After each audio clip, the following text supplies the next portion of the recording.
The AI wars are heating up and Microsoft is fighting to stay on top. But despite its latest innovations, the company has a secret weakness that could give its competitors an edge. Join me on this video as we uncover the surprising vulnerability that's putting Microsoft AI ambitions at risk and what it means for the future tech. Hey there, Tamir from Fibonacci-Traders.com here with the daily Stock a Day episode. So like, subscribe, and let's talk Microsoft. Microsoft just announced new AI solutions to stay ahead in the AI enterprise market. But what if I told you that Microsoft has a huge weakness? Today, we will look at the new AI product, the competition, and what I think is Microsoft's weakness investors should consider. Let's take a quick look at Microsoft. Right now, it's sitting around $420 with a market cap of roughly $3.13 trillion. On October 21st, 2024, Microsoft announced new solutions to go with its co-pilot studios. They're at an AI tour in London and announced new capabilities to build autonomous agents.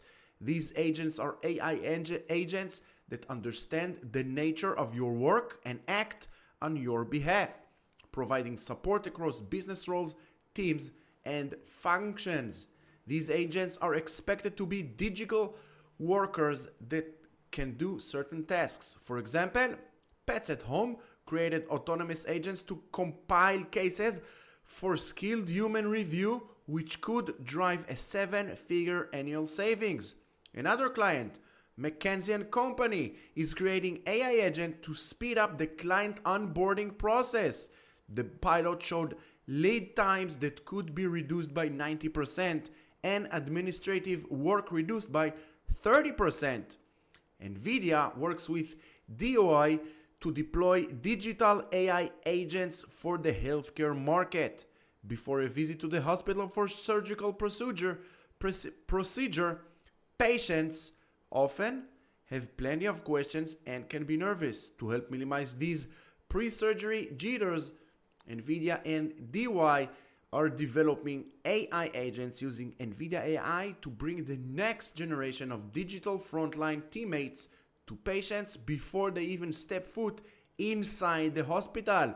These virtual teammates can have natural human-like conversations with patients, answering a wide range of questions and providing support and guidance prior to pre-admission appointments. For example, if you have a surgery, you can ask questions like, should I take this medicine before my surgery? Or what should I wear for my surgery?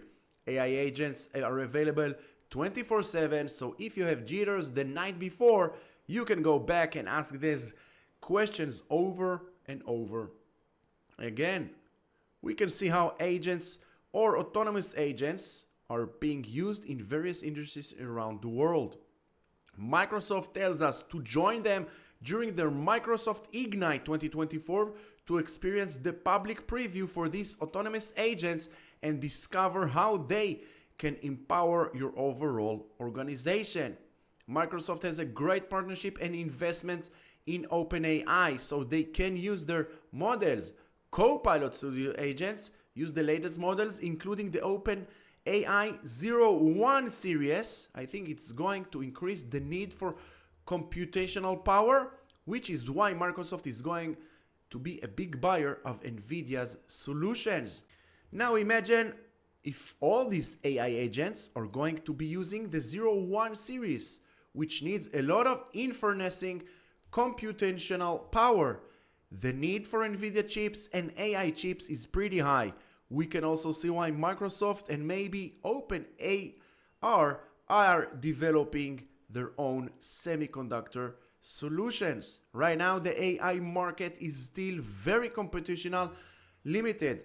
One of the main reasons I think Microsoft is showing off this new product a little bit earlier than expected is the competition in AI agents is very strong, especially with Salesforce. Last month, at its annual Dreamforce show in San Francisco, Salesforce showed off a new platform called Agentforce, which allows enterprises to spin up their own AI agents. The CEO of Salesforce believes that their agent force is way better at providing higher accuracy and lower hallucination in AI compared to any other player He also seemed to have a lot of hate towards Microsoft or believes their product is so much better. Just a few hours after Microsoft talked about their agent, he mentioned that Microsoft is in panic mode and flopping in the AI agent space. It's interesting to see two big players battling out in this AI agent market. I also wanted to look at valuations for both Microsoft and Salesforce. Forward 1 year, it seems that both Microsoft and Salesforce are trading at similar valuation. Personally, if they are trading at similar valuation, I would look at Microsoft over Salesforce because I believe Microsoft has a lot more growth opportunities. But I mentioned at the beginning of this episode that I believe that Microsoft has one weakness in the AI space, and that's how big Microsoft is.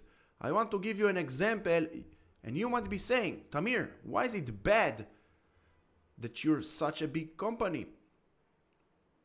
If you're such a big company, you have to have a lot more on your shoulders. You can just release demos and previews and say, hey, look, we're going to be doing things like this in the future.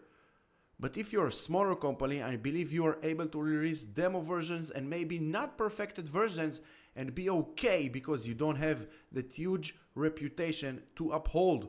Microsoft has the whole investment community and tech community looking at them. So when they release something, it has to be very much perfected. The other thing is that Microsoft is working on so many things at once that they really can't hold down or practice on one specific segment. One of those is GitHub Copilot, which is expected to be an AI agent to help developers in the software community. Unfortunately, there is a company out there, a startup called Cursor, that is beating Microsoft in this game. I think Microsoft has a weakness for startup players in certain niches. At the end of the day, though, when we're looking at the big picture, I think Microsoft's biggest strength is that it's such a big company. It's Microsoft, and all the big enterprises and players are going to want to play with Microsoft solutions opposed to some startup solutions. And now, ladies and gentlemen, let's dig in Microsoft chart. As we can see, we have Microsoft on the daily chart. We have the red line, lower highs since the peak of July. Already almost 4 months of a downtrend. Microsoft expecting earnings coming up next Wednesday. After the bell, we have another week.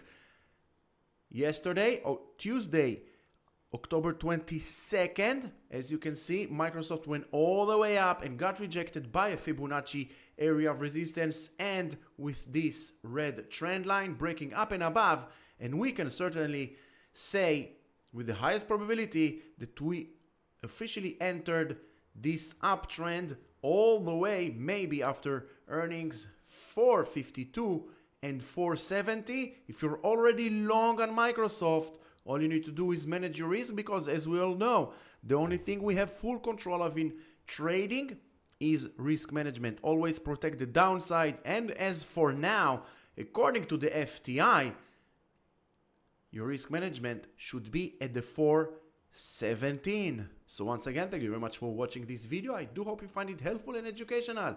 If so, like, subscribe, check the links in the description below for further information. Until the next video, stay safe.